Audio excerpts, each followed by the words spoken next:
Hi, and welcome to Floridian Future, where we're trying to educate the grassroots on how all things work Florida-centric in Tallahassee and how the grassroots can help. Today, I am honored to have Paul Renner on with us. I had first spoke with Paul, met him, I think back in 2021. It's been a while, but I just want to give you a little update on who Paul is. Paul Renner served as Speaker of the Florida House of Representatives from 2022 to 2024. He's a U.S. Navy veteran, former prosecutor, and business attorney. Before entering private practice, he served as an assistant state attorney handling serious felony cases. Since 1998, Paul has represented individuals and businesses in a wide range of commercial matters. His service to the country includes duty as a naval officer during Operation Desert Storm and later in combat experience in Afghanistan in 2011. Born and raised in Northeast Florida, Paul attended public schools before earning a history degree from Davidson College and a law degree from the University of Florida's Levin College of Law.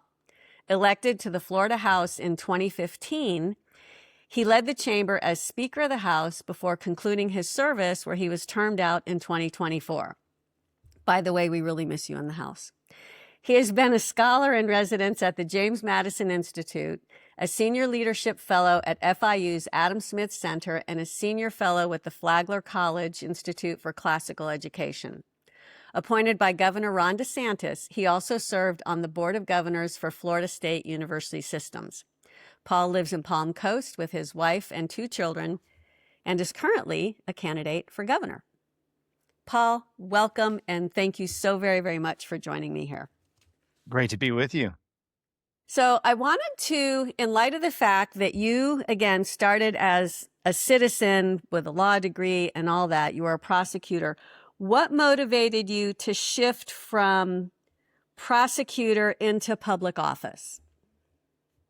Well, as you read in the bio and the intro, it's kind of hardwired into me. I was a preacher's kid too, and my mom was a school teacher. So public service was kind of part of the family business, or at least something that was maybe in my DNA. I don't know, but God and life led me to the military to serve. And so it was just a natural extension of that. Truthfully, had gotten to the end of my time in the Navy, and I was interested in continuing to serve my state.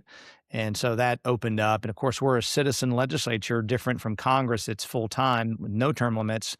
We have a part-time legislature, 60-day session every year, preceded by committee weeks of about, if you mash it all together, it's about 3.5 months. So it's part-time, full-time, in terms of the time in Tallahassee. And then when you're back after session, you're, doing events, meeting with constituents, doing other things. So it's a pretty busy part-time job, but we all had day jobs, me as a lawyer, as you mentioned. And so, and it's great because you have farmers, you have teachers, you have bankers, you have anybody from all walks of life that go into the state legislature and bring something to the table that others don't. And so that's the nice thing about having a term-limited part-time legislature. It is, and part-time is very loosely used here. It's a lot of work. It's a lot of work. Can you explain to us then how somebody that it's like you have a heart to serve? And I know that it was a calling for you. When I ran for office, it was a calling for me. And it wasn't with me so much about winning as what I did to open up conversation. Can you explain how somebody goes from, okay, I think I want to do this, to going ahead and putting their name in the hat and running, and what that process is like in Florida? Yeah. And it's interesting. I'm a man, obviously, but someone had told me that there's a difference when women and men approach something. That question you're asking is, men will say, I'm going to go run for office and then figure out how to do it. A woman will be more longer time period to make sure, she thinks about how to get there and win before making that final decision. So I don't know, everybody's different.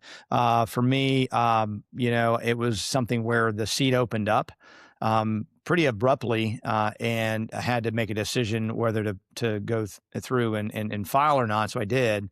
But I had thought about it when that person, termed out. They just left before their term ended, and took another job and resigned. in the middle of a term. So it's different for everybody. I think the key things that I always tell people is you got to make sure your spouse is okay if you're married, and your employer is okay. And if either of those are like, we're not good with this, you better think twice about getting involved, because it'll create some problems down the road, if not right away. In my case, I was fortunate. Both my spouse and my employer were good with me serving, and have had the ability to continue serving with that, help, which is very important to have around you. It really is so very important, because you have to have not only the support, but it's not just you running. It's every piece of you. It's your family, your kids. It's everything. It's a big deal. Now, when you first got in and were elected as a rep, in the House of Representatives, what is the process there? Because there's certain rules. I don't know if you do Robert's Rules of, what is it? Robert's Rules of Order. And, yeah, Robert's Rules of Order and different things like that. Do they have some kind of introductory classes or educating for people that have not a clue? We do they call it a freshman orientation, because we have 8-year term limits and 2-year terms. That first 2 years you're in office, they call it the freshman, and then the sophomores, the juniors, the seniors. And when you're a senior, those are your last 2 years. So freshman orientation, like you're going to college, we have for our new members that just get elected, whether they've been in local office or not, to orient them towards the House rules, to ethics requirements, disclosures, what you're allowed to do and not do with respect. For example, you can't accept a meal without paying for it. You got to do this and that, and the way you document certain things, and so that's all there. They'll run through how a bill goes through the committee process, and some tips on how to get it passed, that kind of thing. So it is a good, traditionally a really good freshman orientation, where everybody after the election is invited up before the first committee weeks, or what's called organizational session. And at organizational session, this is 2 weeks by the Constitution, 14 days after the election, we have to have an organizational session. The new speaker and Senate president are then, sworn in. The committee structure is set. All those things happen. The members are sworn in. You're organizing that group, because some people have termed out and new people are coming in. So you organize the session on org session is what we call it. And then you go home. There's really no activity beyond that until the first committee weeks. And that's when bills start moving and you start working on the budget and all those things that lead up to the 60 days. It's a continuous 60-day session that just ended, unfortunately without a budget, but it just ended last Friday. Now, can you talk a little bit about committees? Because you said, okay, the committee sessions, committee starts. Because I know that the committee, you have to be, I'm assuming, appointed to a committee. Can you talk about how that works? Yeah, the reason a speaker, and I was the Speaker of the House, as you noted, from 22 to 24, is such a powerful job here in Florida. Is unlike some states where there's, like in Congress, there's a committee on committees that will decide what committees you serve on. The speaker, with help from staff and whatnot, just determines every subcommittee chair, big committee chair, who sits on each of those committees and doesn't. And so typically what we would do is ask the members to say, give us your preferences, kind of a wish list of where you'd like to be. But part of it is the speaker deciding, I think you'd be better here. I really don't want you on this committee for whatever reason. There may be something coming up. But a lot of it is just making sure it all matches, kind of like a Rubik's Cube, because you have to have committees that are balanced based on who's in the majority. In this case, the Republicans, and how big that majority is. Is it a 1-vote majority, or is it a super majority like we have now, where, we have, I think it's 87 seats and they have 23 or something like that, 33. It's really, it's a huge divide. And so as a consequence, the committees reflect that divide, and you decide with a minority, how that's going to look. And then you'll work with a minority party for the minority leader, the minority ranking member, they're called, from the Democrat side on each of those committees. So there'll be a committee chair and there'll be a ranking member on the Democrat side that would be kind of the head of those Democrats that are serving on that committee, to interact with the chairman, ask for bills to be sponsored or what have you. And so that's how the committee structure gets set. The speaker, and the speaker alone, has the authority to say, I want, you on health, I want you on education, I want you on, commerce. And so does the speaker appoint the committee chairs? Every one of them. That's a big Yes. job. It's a big job. And I'll tell you one of the hardest things for me, because there were people that I knew were just really high performers that would make great, we call them big committees that, the subcommittees sit under, let's say, education. There might be, early childhood. There may be a committee that deals with, and they're all different depending on how the speaker structures them. One that deals with licensure and facilities, and then another one that's kind of on the innovation side, like school choice, or, what we're doing on charter schools or homeschool, that may be more of the kind of the innovative policy piece. But you can structure them, and the speaker also can change those committees and their scope really any way he or she wishes to. So you're making some easy decisions for your top performers. Like I knew who was going to be my appropriations chair, who manages the budget. Big job, really Mm-hmm. key appointment. But as you get closer, especially who's not going to be a committee chair, and you look and say, well, these people are all both pretty good. I got to make a cut because there's only so many committees. Who's not going to be have the opportunity to be a committee chair this year? Typically, freshmen don't serve on as chairs of any committees. That goes to sophomores at the subcommittee level, and then juniors and seniors at the big committee level. But there's also vice chairs in the majority. So there's a chairman of the majority, that's the majority party, that will chair the committee. Doesn't have to be, but that's how I did it. And then a vice chair of that committee, which was also, in my case, always Republicans, never Democrats. The Senate has in the past, for whatever reason, made a Democrat, a chair of a subcommittee or whatnot. Usually not a powerful one, but to try to encourage, civility and cooperation. I never understood that with a supermajority status. They would not do that for us, I can tell you that. So all of our committee chairs and sub chairs were Republicans, vice chairs were Republicans, and then I'd work with the minority leader on who he or she wanted to serve on a committee and try to accommodate them where I could. And if they didn't give me any input, I picked who was on that committee on the Democrat side as well. But that's how the committee structure works. It is a very important job because in my case, I let those committee chairs run. And so, if a committee chair didn't want to hear a bill, they didn't hear a bill. They wanted to hear a bill, they heard a bill. It was very rare that I would jump in and say, hey, I really need you to hear this bill because, the Senate's expecting it to come over in exchange for some conservative priority we have, those kinds of things. But by and large, I try to pick good men and women to serve as committee chairs and let it run through the process. And of course, it goes through the subcommittees. Each bill gets referenced. So it can have 3 references. It could have 2 references or 1 reference even. But typically a bill will have a few references. And so it may go to a couple subcommittees. Now, what do you mean references? References would be you file a bill and we look at the bill and it's a bill about healthcare in schools.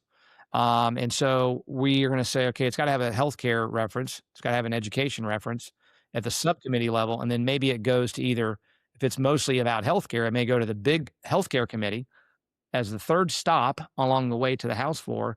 Or if it's mainly about education with a healthcare component, it may go, subcommittee healthcare, subcommittee education, big education committee, House floor.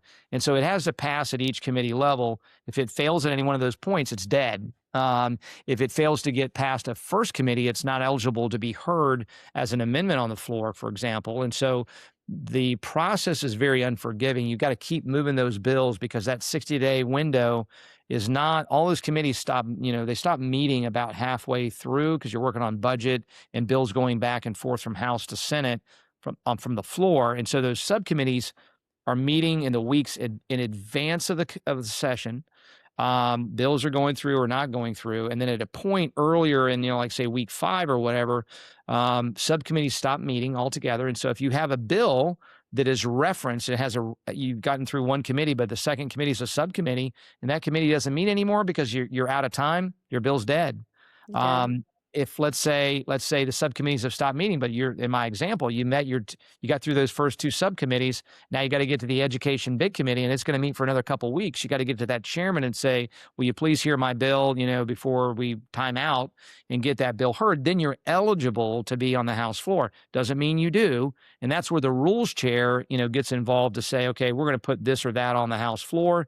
And the speaker has a significant say so in that as well as to what that's made it through the committee process will or will not go to the House floor. That's when I would be more involved to say, this is really not good legislation. I don't want to see it. Or, you know what, let's let it have a vote and see what people think. And, or we may not love it, but the Senate's expecting it. We're trying to, be good partners with them. So we'll put it on the House floor, see what happens, that kind of thing. So if a bill gets through And then it has to go through rules. Committee's done this, that, and the other. Okay, now it has to go through rules before it goes to the governor's office, right? So what does it look Well, it has to like go and through where does rules it go? before What is our rules? House floor. And the same process of they don't have subcommittees in the Senate because they're small, but has to go through the committee process, go through and the rules committee, the committee on rules, will then set the agenda for the House floor. They'll say, okay, we're going to, of the bills that are eligible to be heard by the full House on the House floor, we're going to take this group of 50 and we're going to put it on the House floor. And we can talk about how that works. There's a 3 readings for every bill. The first is just published in the journal. The second reading is on the House floor where you take questions. You have amendments to the bill. If there are any more amendments on the House floor, there can be amendments through the committee process, and that's usually where they take place. Oftentimes, there's not amendments on the House floor, but there are. And so questions, amendments, and then the next day is the third reading. The same bill comes up again usually the following day. It doesn't have to be. Usually the following day on third reading, and there you have the member closes on the bill. This is the bill we talked about yesterday, and it does this and that, and then there's debate if there's any debate, and then you vote. So in that third reading is when the vote actually happens to pass it off the House floor, send it to the Senate, or if the Senate's already sent us their bill and we agree with it and we're hearing the Senate bill, we may pass it and then it goes to the governor. Okay. So it sounds to me like as Speaker, you had a lot of, not only a lot of power, but a lot of responsibility. And with that responsibility, what I'm hearing is also getting people to work together for, in essence, the good of the state. So and then also the Speaker works directly with the governor, correct? The Speaker and the President have more of a peer-to-peer relationship with the governor, especially during the session, I would say, is to say to the governor, and the governor may have some priorities. Hey, I want to see you guys pass something along that does X, Y, and Z. And we might say, well, we're not going to do that. We don't like that policy. In my case, we were very, very productive. And because philosophically, I agree with the governor on 99.99% of things, we were very not only amenable, but some of the things I was pushing as Speaker of the House, universal school choice, protecting kids from online pornography and social media addiction, litigation reform, all these things that were things I personally was very involved in, fighting back against ESG, ending DEI programs. We advanced, and of course the governor was very supportive of those things, and we worked very, very well together to pass each other's priorities, as they call them, and we would do the same with the Senate. And, sometimes because everything that goes through the House has to pass the Senate or it doesn't go to the governor, we would take things from the Senate that under normal circumstances I wasn't crazy about, or some of our members might not be, but to get a lot of good conservative reforms that I mentioned, and there were others, constitutional carry, Heartbeat Protection Act. I mean, there was a lot of things you and I worked on, making sure we have The financial stuff. gold as legal tender, these kinds of things that the Senate might stick its nose up at and say, well, we don't really want to do that. We would have to take some of their stuff in exchange for them taking what we want. Sometimes that means you got to water down below what you would like to get.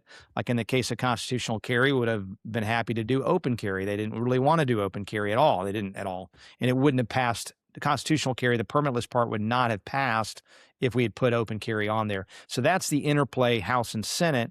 And once it gets to the governor, he's got whatever bill that is identically passed. So the exact same language in the House and Senate, they go back and forth. They've got to eventually match.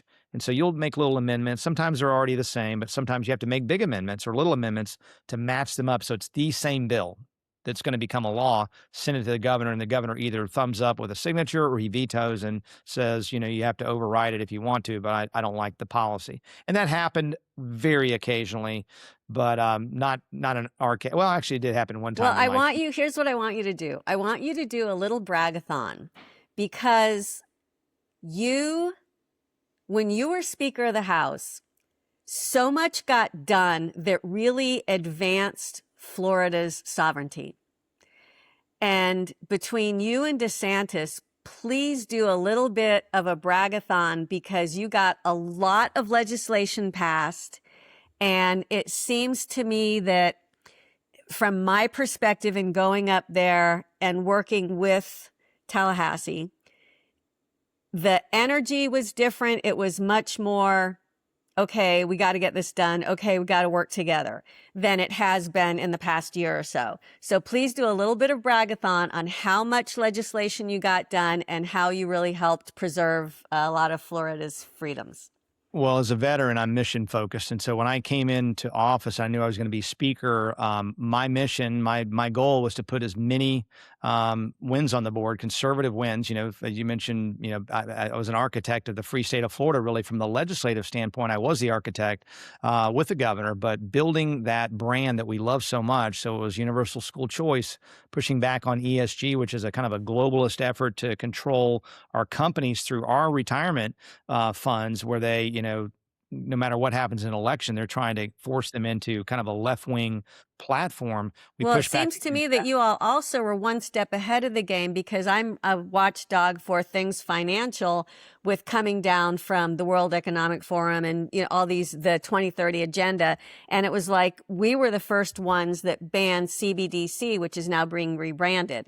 So, but that We did was that huge. when I So was it seems speaker. like you guys were always a step ahead. So We did take your bragathon. CBDC. Yeah, to stop that. You know, in our ESG bill, there was, you know, prohibitions against deplatforming people. Like, I'm going to pull your Chase credit card or your bank account because you said you like Governor DeSantis or President Trump, or you said something conservative or Christian or whatever. You know, this craziness that we saw that is not going away. It's just kind of gotten quiet because of who's in power right now. But we did those things. So ESG was a big one that pushed back. It was, at the time, at least, the strongest law. And I sat with staff for hours to figure out every lever that I said, I want every lever we can pull to stop people from forcing us to do their, you know, globalist left-wing worldview. This is exactly what ESG is. And the sinister part of it is it bypasses elections because they have so much money under management that they control. They have shares in these major U.S. corporations to say, you're going to do this, this, and this. I don't care what happens in an election. So we were pushing back to say, and I did that with respect to our state, because they were now asking for ESG information to give us a credit rating. And Florida has a top credit rating because we're one of the best, we probably think are the best run state in the country. Very low debt, very well managed, balanced budget. We did record tax relief when I was speaker. We actually took the little bit of debt we have and paid some of it off ahead of schedule. So I joke Yes. that no one will ever confuse us for Congress or the federal government. Yet despite that, the credit rating agencies under this ESG kind of globalist pressure were saying, well, what are you doing on, you know, diversity, equity, and inclusion? What are you doing on this? Are you, you know, well, why did you, you know, do this or that that's conservative? And you could literally have a situation where Illinois, which is always on the verge of bankruptcy, has a better credit rating because of the ESG score that gets built in there than Florida. And so I pushed back and said, we're not giving you that information. You need to rate us based on financial considerations, period, full stop. And so we did that. We pushed back on Enterprise Florida because I don't believe in corporate welfare to pay Amazon to build a warehouse in Florida. They're coming here. We have no income tax. We've got, you know, and we don't need, you know, we're a state that's getting a lot of businesses coming into the state without taxpayer giveaways. So we ended those. We did the Part B Protection Act. We, you know, did major tort reform to curb litigation abuse, which has allowed our auto insurance to go down. It's the only state in the country where auto rates are actually going down. Thank State Farm you. is down by Thank 20%. you. Others are down less, but everybody pretty much is down. If yours is not down, you ought to be shopping it. And then at least allow property insurance to start, you know, it's going like this to start to plateau. There's more we need to do to bring it down further, but we did things to rescue the insurance market from further collapse, further price increases. And then, of course, protecting children online, ending DEI programs, constitutional carry, you know, paycheck protections so that you don't have your money taken out of your paycheck automatically from the unions. You have to voluntarily agree to that if you're a union member. These kinds of things were big reforms. You know, no transgender surgeries on minors, no boys and girls bathrooms, parental rights in a big way. I'm a huge advocate for parental rights. health freedom, making sure you don't lose your job because you don't want to take a COVID shot.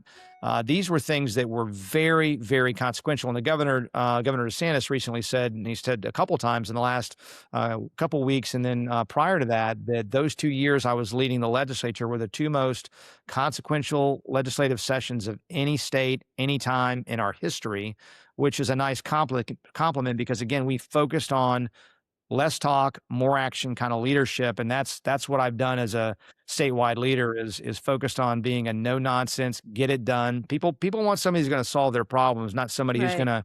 to, tell them, oh, I'm going to make all your wildest dreams come true. And then they get in there and all they do is they self promote in Congress. They're getting rich in office and they're out having fun.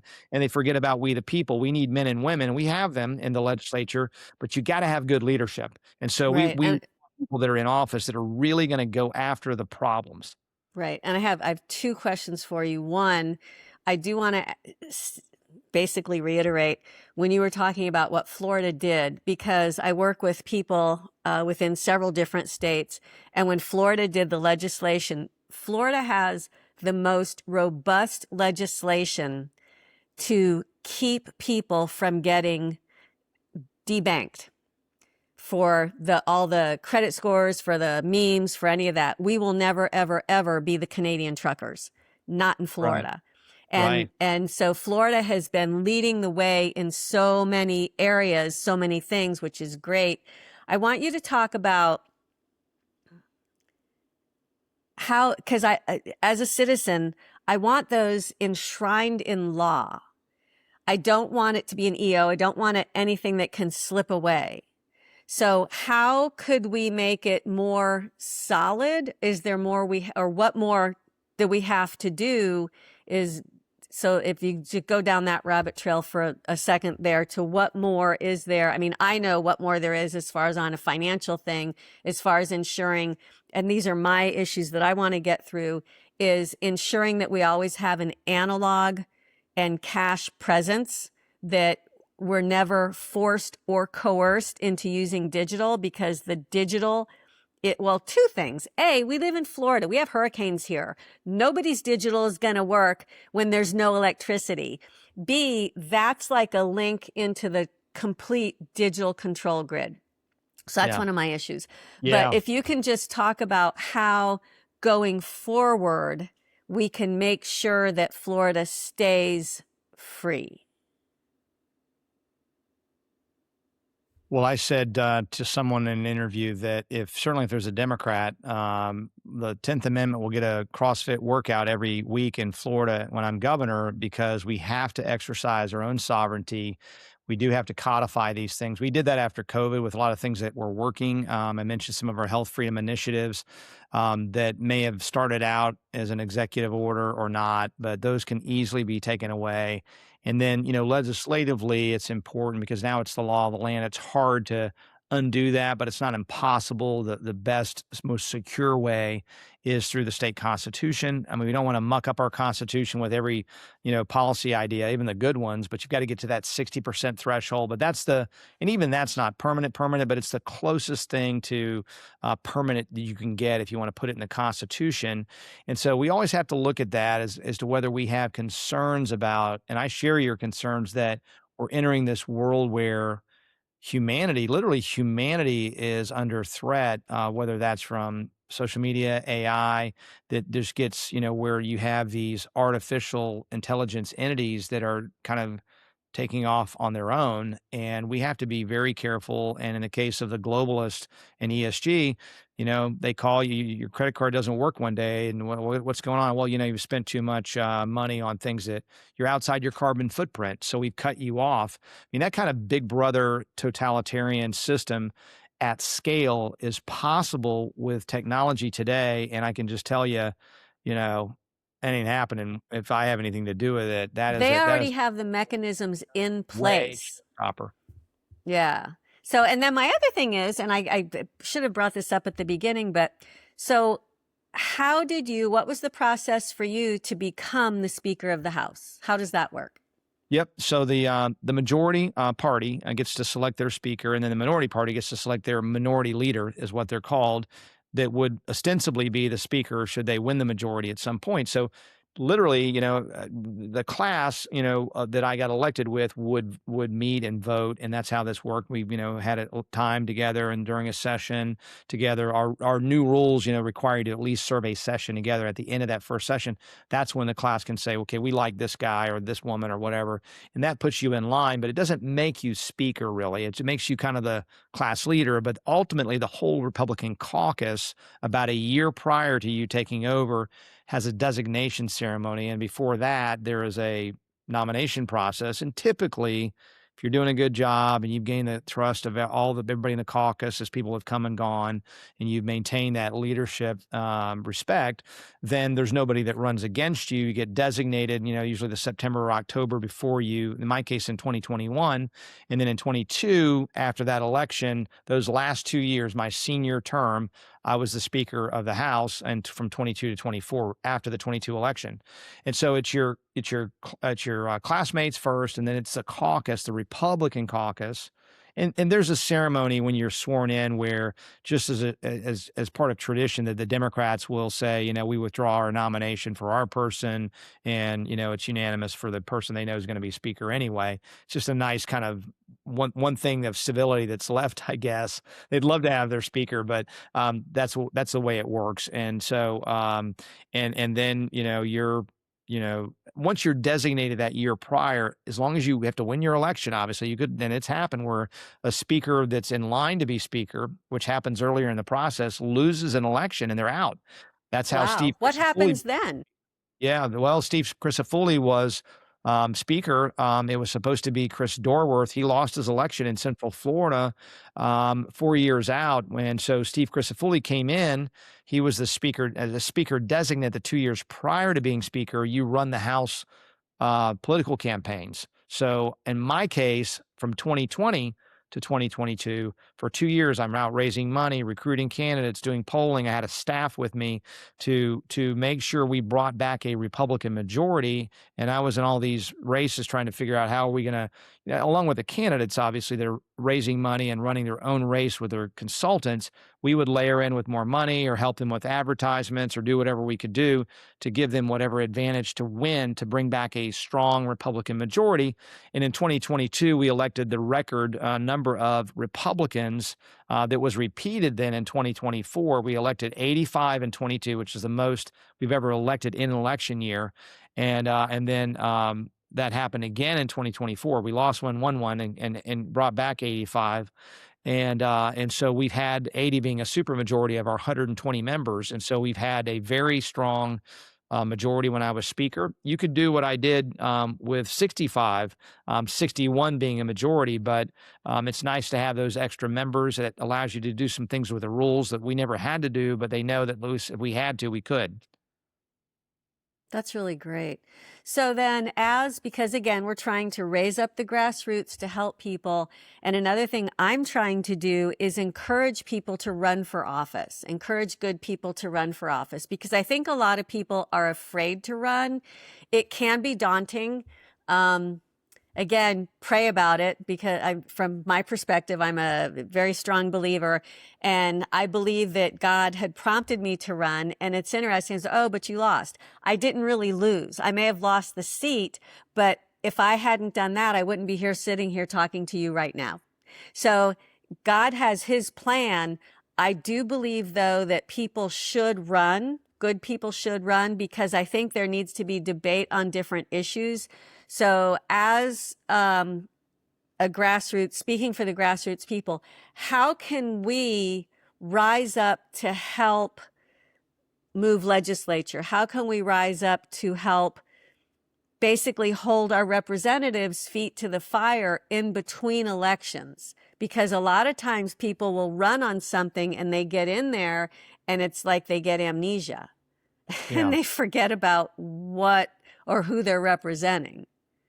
Right. Well, just to back up, it's something you said in the first part of the question is that I mentioned having your spouse and your employer on board.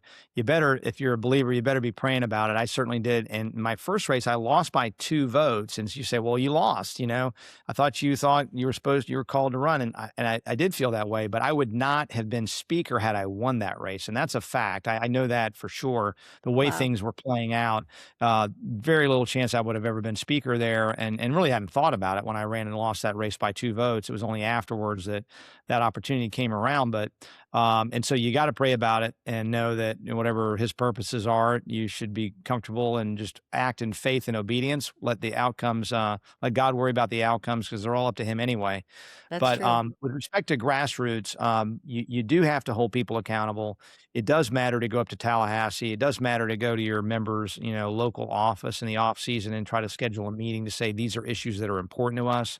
The more you can be organized, the more you can have kind of an easy 1 page, leave behind. If you bring in like a 60 pager, people are they're too busy. They're not going to read it. But if you can do a 1 pager, bullet points, and then walk through in maybe more detail in that 5, 10, 15-minute meeting, kind of what you're aiming at, the why of what you're trying to get done, why it's a problem, and your proposal is going to solve that problem, and leave that behind. That can be very effective, especially if you're from that person's hometown and you're a voter in their district.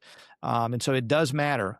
We really do, and at least in my experience, listen when people come into our office and say, hey, this happened. I'm trying to fix this. And this is what I would propose. And oftentimes from that meeting can come a bill that gets passed in the very next year.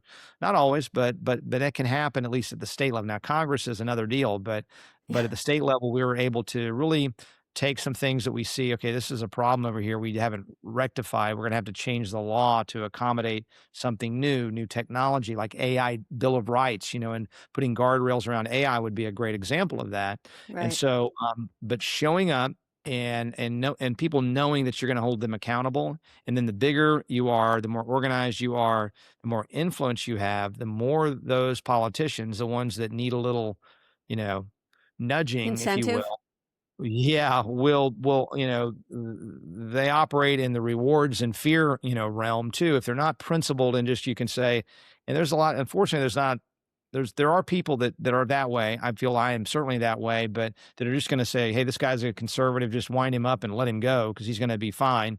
But there are politicians who get squeamish, especially if it's something that's a tougher vote or more controversial. Is you gotta give them the courage by saying, look, we'll come walk for you, we'll help you run, but we need your help on this vote. Or, hey, if you voted against us on every single time and you're fighting us to have this bill heard, we may have to find somebody else to run against you in the next election because this is a really important issue. Why aren't you supporting it?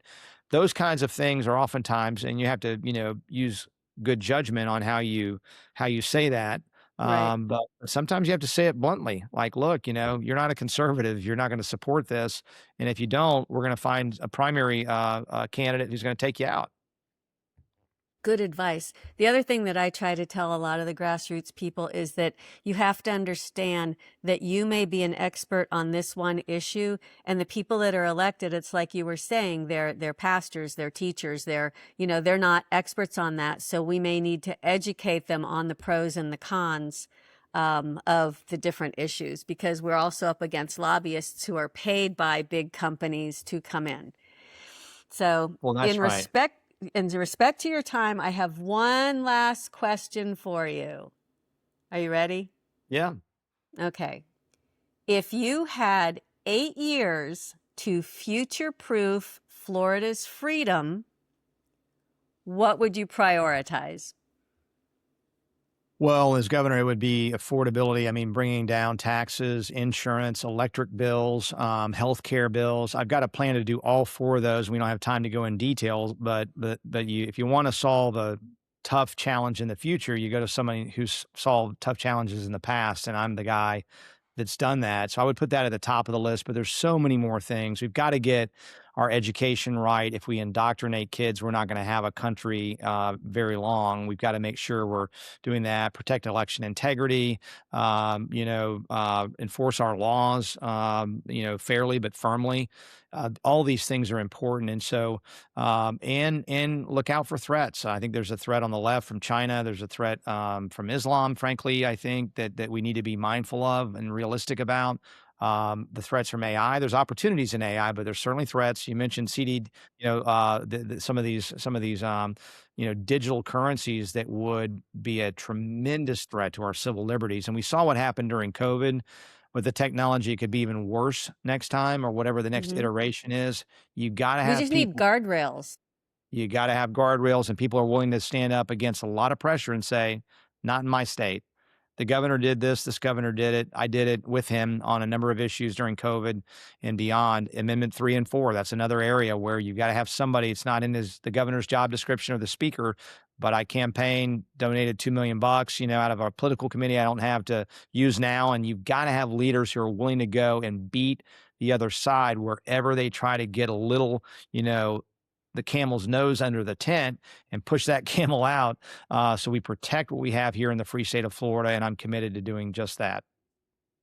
Well, Paul, again, thank you so very, very much. I greatly appreciate you taking time to talk to us and to talk on a grassroots level to help the people understand. And I deeply indebted to you for all that you did as a speaker. It was absolutely wonderful. And I look forward to working with you in the future. We'll keep it going. More to do. All right. Thank you so much. Thank you, Saga. Bye-bye.